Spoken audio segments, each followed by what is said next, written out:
Chris, in line with that, that was making me think of the Mystery and Magic intensive we're having in June. Yes. And could you kind of expand on?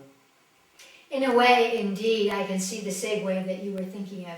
In the end of June, we have an intensive at the Lions called Mystery and Magic. And whenever we think of magic, we tend to think of the Middle Ages, you know, the witches throwing the frogs into the pot kind of thing.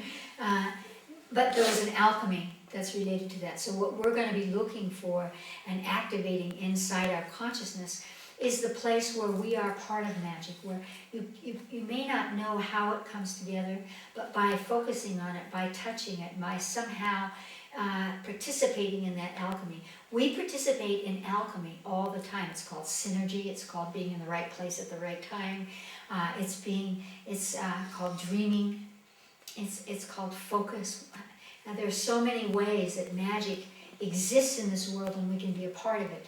I have a little game I play with myself, because when I sleep at night, my ceiling is all glass.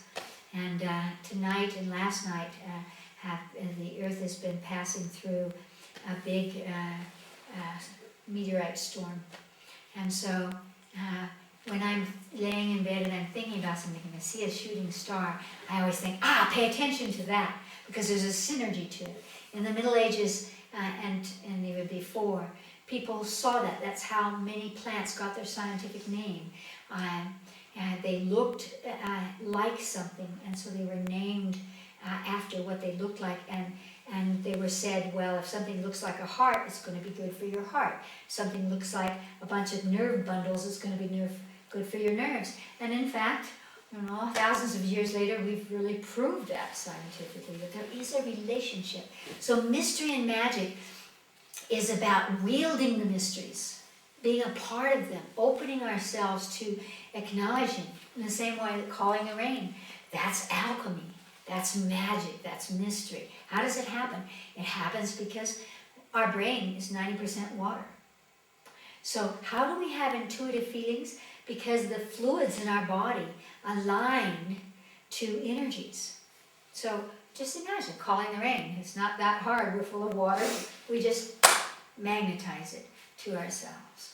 And so in Mystery and Magic, we're really going to open up our personal repertoire to that, clear away anything. If you do have a repertoire of stirring the pot or misusing magic, and people misuse magic today by having bad thoughts about other people. Of course, nobody else's bad thought can influence you unless you have a relationship with them. If they are not connected to you, their influence has no effect on you. But we are a soul group on this planet.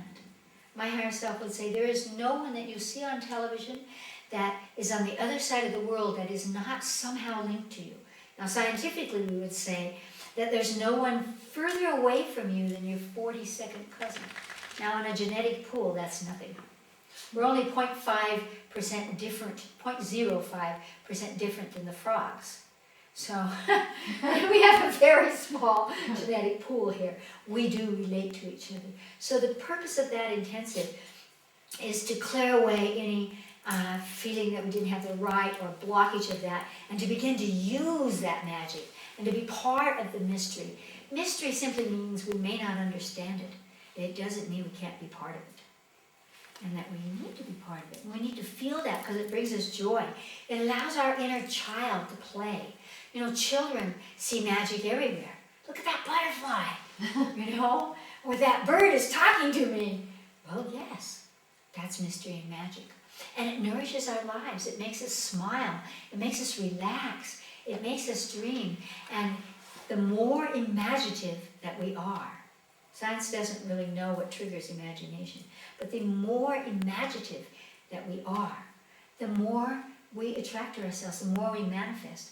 So it's very important for us to come back to that place in us that allows magic, that even pretends that you're calling the rain. All you have to do is pretend it will rain. And I always talk about how I used to teach all the little kids in Galisteo that we would get out with pots and pans, and it would rain within 5 or 10 minutes every single time. Because children aren't going around in their head going, gee, do I have the right to, or that's just silly, that can't happen. They're just out there banging the thing and thinking about rain.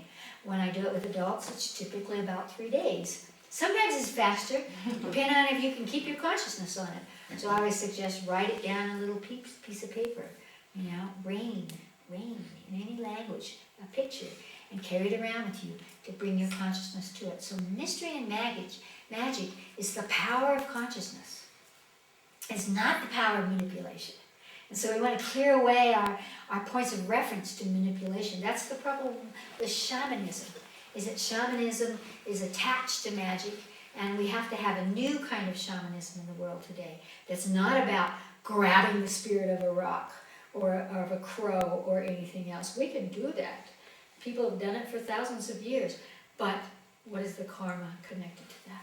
So we have to learn how to be a part of the world, to open up to the mysteries of our earth, of our world, and as you were talking about, have that perfect interplay, giving and receiving. And that is possible.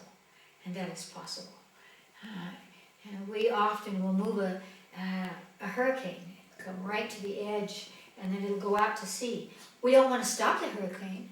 We just don't want it to damage the people. So we just say, oh, please, go that way. The hurricane doesn't mind going that way. And it's amazing when people actually begin to practice this and have the experience that it happens. It reminds us that we're connected to nature. And so it gives us a sense of purpose and a sense of belonging that we otherwise wouldn't have. So mystery and magic is really about belonging, acknowledging and allowing ourselves to wield the power of consciousness, the powers that we have that come from our life force energy and from our capacity to invite it through us into our world. So I'm very excited about mystery and magic. I think it's going to be very, very illuminating.